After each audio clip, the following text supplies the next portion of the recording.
kami dari kelompok 7 mata kuliah Sejarah Pemikiran Ekonomi yang beranggotakan saya sendiri Silvi Wangga dan dua teman saya Yulfani dan Putri Anggraini. Nah, di sini kami akan menjelaskan mengenai apakah itu metode pembelajaran ceramah. Materi pertama yang akan saya sampaikan sendiri, silakan saksikan. Materi pertama yaitu mengenai metode pembelajaran ceramah. Nah, metode pembelajaran ceramah adalah cara guru menyampaikan materi belajar kepada peserta didiknya dalam lingkungan kegiatan belajar mengajar. Metode ceramah adalah suatu bentuk penyajian bahan pengajaran melalui penerangan dan penuturan lisan oleh guru kepada siswa tentang suatu topik materi.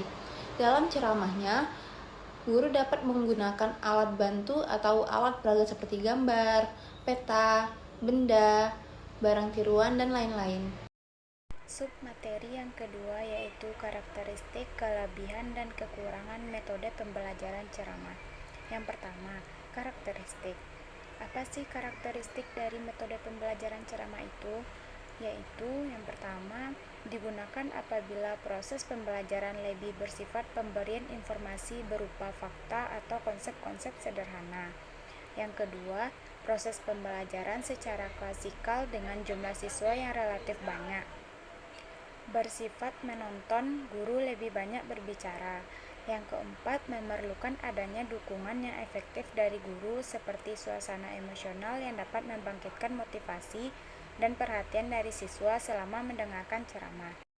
Selanjutnya, kelebihan dari metode pembelajaran ceramah itu. Yang pertama, konsep dan materi yang disajikan secara hierarki. Yang kedua, dapat mencakup materi pembelajaran yang banyak dan luas. Yang ketiga, efisien dari sisi waktu dan biaya. Yang keempat, keadaan kelas dapat terkontrol karena kondusivitas kelas dan kenyamanannya untuk digunakan sebagai ruang belajar adalah tanggung jawab guru.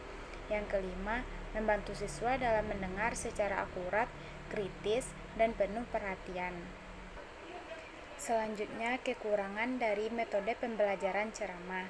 Yang pertama, minimnya kesempatan untuk berdiskusi, memecahkan masalah, dan mengembangkan keberanian dalam mengemukakan pendapat. Yang kedua, proses penyerapan pengetahuan kurang dikarenakan bertumpu pada satu arah.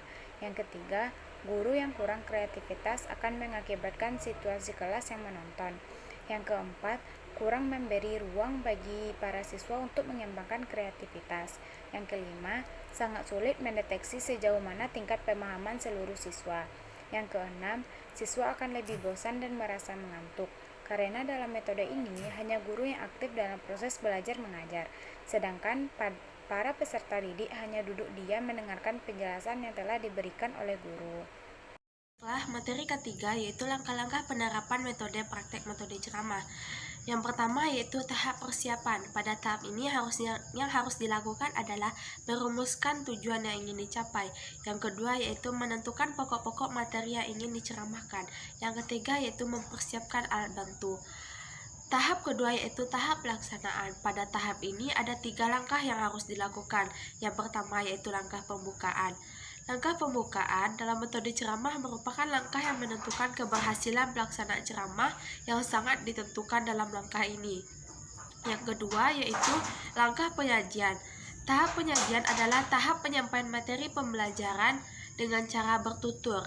Agar ceramah berkualitas sebagai metode pembelajaran, maka guru harus menjaga perhatian siswa agar tetap terarah pada materi pembelajaran yang sedang disampaikan. Yang ketiga yaitu langkah mengakhiri atau menutup ceramah. Ceramah harus ditutup dengan ringkasan pokok-pokok materi agar materi belajar yang sudah dipahami dan dikuasai oleh siswa tidak terbang kembali. Ciptakanlah kegiatan-kegiatan yang memungkinkan siswa agar tetap mengingat materi pembelajaran tersebut. Sekian materi saya kembalikan kepada moderator. Sekian materi mengenai metode pembelajaran ceramah. Jika ada kesalahan, mohon maaf. Wabillahi taufiq wal hidayah. Wassalamualaikum warahmatullahi wabarakatuh. Terima kasih sudah menonton.